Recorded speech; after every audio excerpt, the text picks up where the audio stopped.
നവകേരള സദസ്സിൽ പരാതിയുമായി ഇനി ആരും പോകേണ്ട. അതിന് പരിഹാരമുണ്ടാക്കൽ അല്ല അതിന്റെ ലക്ഷ്യം. കോട്ടയത്തെ MP തോമസ് ചാഴിക്കാടൻ പോലും അങ്ങനെയാണ് വിചാരിച്ചത്. മുഖ്യമന്ത്രി അത് തിരുത്തി. ചാഴിക്കാടനെ ഒന്നും അറിയാത്തവനും ആക്കി. ഇതിന്റെ തുടർച്ചയായി നവകേരള സദസ്സിൽ പരാതിക്ക് വിലക്ക്. സദസ്സിൽ ഔദ്യോഗികമായി പരാതി എന്ന വാക്ക് ഉപയോഗിക്കരുതെന്നാണ് അവലോകന മുന്നൊരുക്ക യോഗങ്ങളിൽ ഉന്നത ഉദ്യോഗസ്ഥർ വാക്കാൽ നൽകുന്ന നിർദ്ദേശം.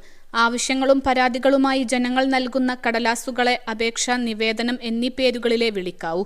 രസീതിലും അപേക്ഷ സ്വീകരിച്ചിരിക്കുന്നു എന്നാണ് രേഖപ്പെടുത്തേണ്ടത്. പരാതി സ്വീകരിച്ചു എന്നെഴുതാൻ പാടില്ല. ഇനി നവകേരള സദസ്സിൽ ആര് പരാതി എന്ന് പറഞ്ഞാലും മുഖ്യമന്ത്രി വീണ്ടും തിരുത്തും.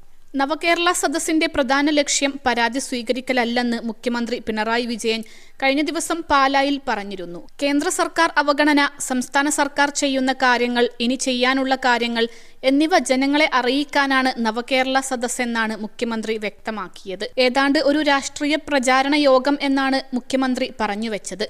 ഇതോടെ നവകേരള സദസ്സിൽ കിട്ടുന്ന പരാതികളിൽ എന്ത് തീരുമാനം ഉണ്ടാകുമെന്നതും അനിശ്ചിതത്വത്തിലായി.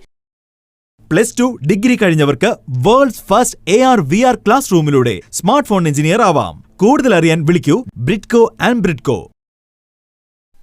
സദസ്സ് പരാതി നൽകാനുള്ള വേദിയാണെന്ന് പറഞ്ഞ സ്വാഗത പ്രാസംഗകൻ തോമസ് ചാഴിക്കാടൻ MPയെ അദ്ദേഹം വിമർശിക്കുകയും ചെയ്തിരുന്നു. ഇതിൽ വരുന്നവർക്ക് പരാതിയുണ്ടെങ്കിൽ നൽകാമെന്നും പരാതികൾ നൽകാൻ വേറെയും വഴികളുണ്ടെന്നു കൂടിയാണ് മുഖ്യമന്ത്രി പറഞ്ഞത്. കൗണ്ടറുകളുടെ മുന്നിൽ പരാതി സ്വീകരിക്കുന്ന ഇടം എന്നെഴുതി വെക്കരുതെന്ന് ഉദ്യോഗസ്ഥർ പ്രത്യേകം പറഞ്ഞിട്ടുണ്ട്. നവകേരളം അവസാന ഘട്ടത്തിലേക്ക് കടക്കുമ്പോഴാണ് ഈ വ്യക്തത വരുത്തൽ.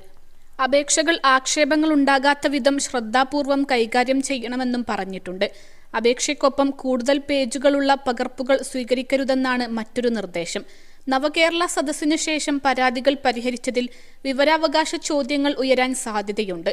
അതുകൂടി മുന്നിൽ കണ്ടാണ് പരാതിയെ നവകേരള സദസ്സിൽ നിന്നും മാറ്റുന്നത്. കേന്ദ്ര സർക്കാരിനെതിരായ കടന്നാക്രമണം മാത്രമായി ഇത് ഇനി മാറും.